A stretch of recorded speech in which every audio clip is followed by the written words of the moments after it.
दो सिर, चार हाथ और तीन पैर वाला बच्चा बना कौतूहल का विषय। जन्म के कुछ ही देर बाद हुई मृत्यु। बुधवार को नवगछिया अनुमंडल अस्पताल में एक महिला ने दो सिर, चार हाथ और तीन पैर वाले अद्भुत बच्चे को जन्म दिया, लेकिन बच्चा जीवित नहीं रह सका। जन्म के कुछ ही देर बाद उसकी मृत्यु हो गई। बच्चे के जन्म की सूचना मानो जंगल में आग की तरह फैल गई।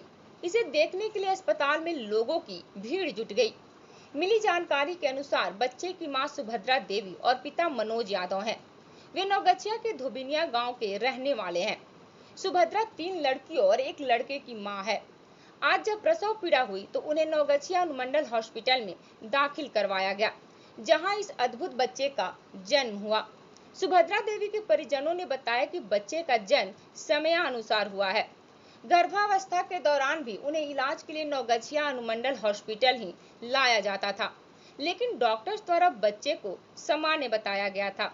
वहीं अस्पताल के डॉक्टर का कहना है कि हॉस्पिटल में अल्ट्रासाउंड की व्यवस्था नहीं होने के कारण बच्चे के असामान्य ग्रोथ के बारे में पता नहीं चल पाया।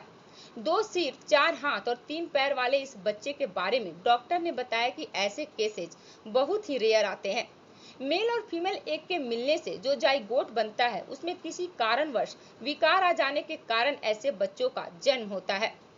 ऐसे की मृत्यु जन्म के कुछ ही देर बाद हो जाती है। इस केस में ऐसा देखने को मिला है। जन्म के कुछ ही देर बाद बच्चे की मृत्यु हो गई।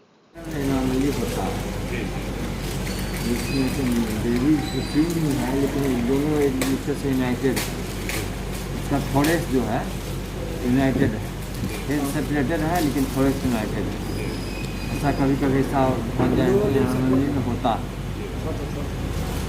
तो इसमें सर बच्चे के बचने की संभावना नहीं रहती है? नहीं रहती, बहुत कम। ऐसा होता क्यों है सर?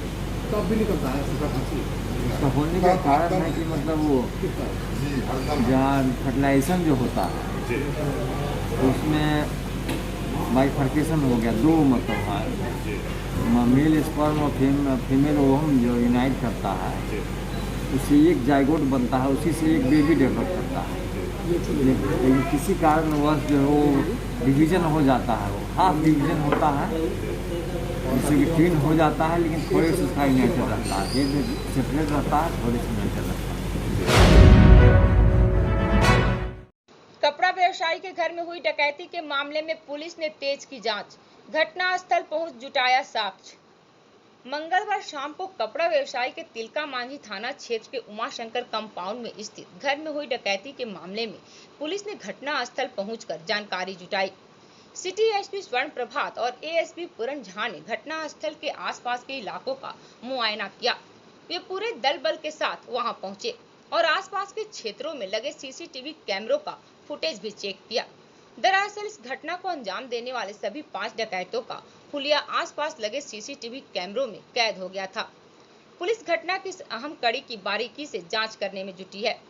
हालांकि सिटी एसपी स्वर्ण प्रभात इस बाबत पूछे गए पत्रकारों के सवाल से बचते नजर आए और कहा कि समय आने पर सारी जानकारी दी जाएगी।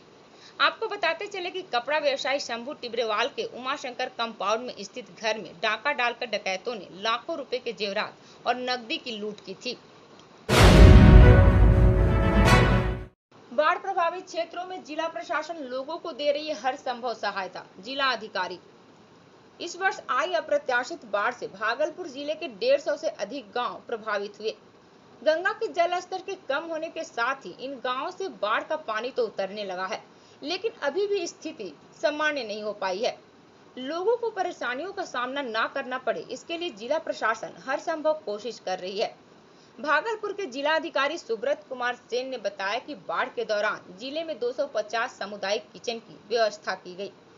इसके साथ ही कोविड प्रोटोकॉल का ध्यान रखते हुए हर जगह वैक्सीन, पेयजल के साथ ही दवाइयों की भी व्यवस्था कराई गई। उन्होंने बताया कि बाढ़ प्रभावित क्षेत्रों के 90,000 परिवारों के खातों में सहायता के रूप में 6,000 रुपए की डीबीटी के माध्यम से ट्रांसफर कर दिए गए। जिलाधिकारी ने बताया कि शेष बचे 25,000 परिवारों को सहायता राशि अगले कुछ दिनों में ट्रांसफर कर दी जाएगी। उन्होंने यह भी बताया कि बाढ़ से क्षतिग्रस्त हुई सड़कों की मरम्मत के लिए संबंधित विभागों को निर्देश जारी किए जा चुके हैं। सड़कों की स्थिति में जल्द ही सुधार हो जाएगा। बाढ़ जो इस बार अप्रत्याशित गंगा नदी में पानी बढ़ने के कारण जो बाढ़ की स्थिति हुई जिले में और एक जगह तटबंध टूटा, तो हम लोगों ने काफ़ी कम्युनिटी किचन, आप देखेंगे 250 से ज़्यादा स्थानों पे कम्युनिटी किचन कैंप का सफल संचालन हुआ। कहीं भी किसी तरह से कोई भी शिकायत हम लोगों को नहीं प्राप्त हो रही है, चाहे मेरे दूरभाष पे या स्थल भ्रमण के क्रम में लगभग सभी प्रखंड के बहुत सारे कैंपों का मेरे द्वारा भी निरीक्षण वरीय पदाधिकारियों द्वारा भी किया गया है। तो पेयजल की व्यवस्था हो या दवाई की व्यवस्था हो, कोविड का वैक्सीनेशन हो, टेस्टिंग हो, सब हम लोगों ने प्रोटोकॉल के हिसाब से कराया। और जो जीआर की राशि होती है 6-6 हज़ार रुपया, वो पीएफएमएस के माध्यम से लगभग 90,000 परिवारों को हम लोग भेज चुके हैं और 20 से 25 हज़ार परिवारों को और दिया जाना है। कोई सरकारी सुविधा कुछ मिला है आप लोगों को? कुछ नहीं मिलता, खाली एगो इंदिरा आवास मिला हुआ है। क्या मसोमसी पैसा मिलता नहीं, अभी बाढ़ राहत के लिए कुछ मिला? कुछ नहीं। मुखिया जी को नहीं सूचना दिए? मुखिया जी देव को वार्ड नंबर 13 नंबर। एसएम कॉलेज की छात्राओं ने लिया बाढ़ पीड़ितों की सहायता करने का संकल्प। बुधवार को एसएम कॉलेज के प्रशाल हॉल में एनएसएस जागरूकता अभियान के तहत विभिन्न विषयों पर चर्चा का आयोजन किया गया। कार्यक्रम के दौरान रक्तदान की आवश्यकता पर विस्तार से चर्चा की गई। वहीं छात्राओं को एड्स के साथ ही कोविड की संभावित तीसरी लहर से बचने के उपायों के बारे में विस्तार से जानकारी दी गई। इस चर्चा में जिले में आई बाढ़ और उसके प्रभाव के बारे में भी जानकारी दी गई और छात्राओं से लोगों की सहायता के लिए आगे आने की अपील भी की गई। इस कार्यक्रम में एनएसएस के अधिकारी, कॉलेज के प्राचार्य के साथ ही कई शिक्षक गण एवं छात्राएं मौजूद थीं। सरकार द्वारा घोषित स्नातकोत्तर शिक्षण केंद्र, ये मैंने नोटिस डाल दिया है 2013 में आपका कॉलेज स्नातक सम्मानित शिक्षकगण, अतिथिगण, मीडिया बंधु व मेरी प्यारी बहनों, मैं अदिति सुंदरवती महिला महाविद्यालय की प्रोग्राम ऑफिसर हूँ और आज हमने एक जागरूकता कार्यक्रम रखा है और इसमें हम अपनी छात्राओं को यह बताना चाहते हैं कि किस प्रकार ब्लड डोनेशन के फ़ायदे भी हैं और कैसे ब्लड डोनेट करने से आप और स्वस्थ रह सकते हैं। और हमारा दूसरा मुद्दा जो है वह यह है कि हम एड्स से कैसे अवेयर रह सकते हैं और हमारा एक और ज्वलंत मुद्दा है और वह यह है कि आज के समय में जो इतने फ्लड आ रहे हैं और लोग इतने इफ़ेक्टेड हो रहे हैं, तो कैसे रिलीफ के लिए हम उनके लिए क्या करें ताकि लोगों की सहायता हो सके और लोग अच्छी तरह जीवन यापन कर सके। ये 3 मुद्दे हैं आज। और चौथी बात भी हमें यहाँ रखनी है कि कोविड-19 के प्रोटोकॉल को हमें भूलना नहीं है और इसे पालन करते रहना है ताकि एसएम कॉलेज में वेद भाषा को विलुप्त होने से बचाने के लिए मनाया गया संस्कृत सप्ताह। एसएम कॉलेज के संस्कृत विभाग में पिछले 1 हफ्ते से मनाए जा रहे संस्कृत सप्ताह का आज समापन हो गया। संस्कृत सप्ताह की शुरुआत 19 को हुई और यह 25 अगस्त को समाप्त हुआ। इस आयोजन के दौरान संस्कृत लेखन, संस्कृत गीत संगीत, संस्कृत श्लोक, गीता पाठ, संस्कृत भाषण प्रतियोगिता आदि का आयोजन किया गया। समापन समारोह में कॉलेज के प्राचार्य डॉक्टर रमन सिन्हा, विश्वविद्यालय के पीआरओ एवं एसएम कॉलेज के तमाम शिक्षकगण एवं संस्कृत विभाग की तमाम छात्राएं उपस्थित थीं। कॉलेज की संस्कृत विभाग की विभागाध्यक्ष डॉक्टर मधु कुमारी ने कहा कि संस्कृत सप्ताह के आयोजन का मुख्य उद्देश्य वेद भाषा संस्कृत को विलुप्त होने से बचाना और इसका विस्तार करना है। उन्होंने कहा कि पिछले 7 दिनों में इस उद्देश्य की प्राप्ति के लिए एक मुहिम चलाई गई, जिसमें हम हद तक सफल भी रहे। भाग में संस्कृत सप्ताह के उपलक्ष्य में 1 सप्ताह से संस्कृत सप्ताह चल रहा था। जैसा कि विदित है कि श्रावण पूर्णिमा के दिन संस्कृत दिवस मनाया जाता है और वो श्रावण पूर्णिमा के 3 दिन पहले और 3 दिन बाद ये समारोह आयोजित होता है और आज उसी पखवाड़े का आज अंतिम दिन है। पखवाड़ा नहीं, सप्ताह का ये अंतिम दिन है।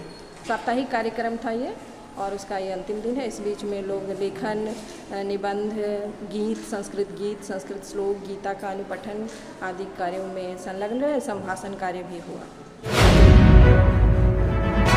बाढ़ पीड़ितों ने प्रखंड मुख्यालय का किया घेराव। सुल्तानगंज नगर परिषद क्षेत्र के बाढ़ प्रभावित लोगों ने अपनी मांगों को प्रखंड मुख्यालय का घेराव किया। घेराव में महिलाएं भी शामिल थी। उनका कहना था कि उनके घर में पानी भी नहीं है। सामुदायिक किचन केवल 2 दिनों तक चलाया गया, फिर उसे बंद कर दिया गया।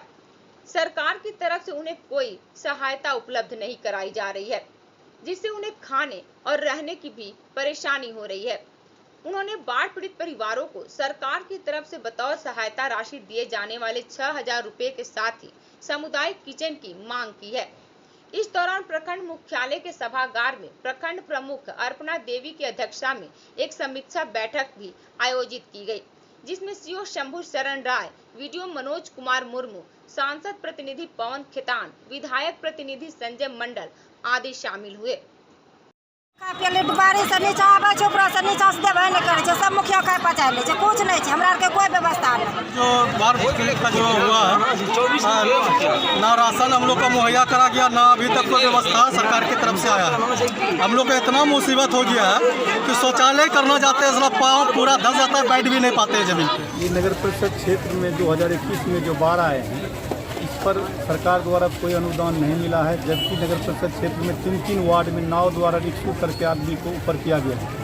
फिर भी नगर परिषद से रिपोर्ट जो गया है यहाँ अंचल द्वारा, वो सरकार के खाते में नहीं है। जो भी मतलब बाढ़ पीड़ित से प्रभावित हुए हैं उन सभी को 6-6 हजार रुपया दिया गया। 23 नंबर वार्ड से जो बैठक हुआ उसमें क्या वही लिया गया है कि जो मतलब पर्ची बना करके दिया जाए, लिस्ट बना करके उसको मतलब भेजा जाएगा, उसके द्वारा फिर वहाँ से जो आवेदन आएगा। लिस्ट जमा किया है या नहीं? के अंदर पड़ता है वार्ड नंबर 22, 23, 24, 25, 21, 22। हम लोगों को अभी तक घर में पानी घुसा हुआ है, लेकिन कोई हम लोगों को राहत अभी तक नहीं मिली।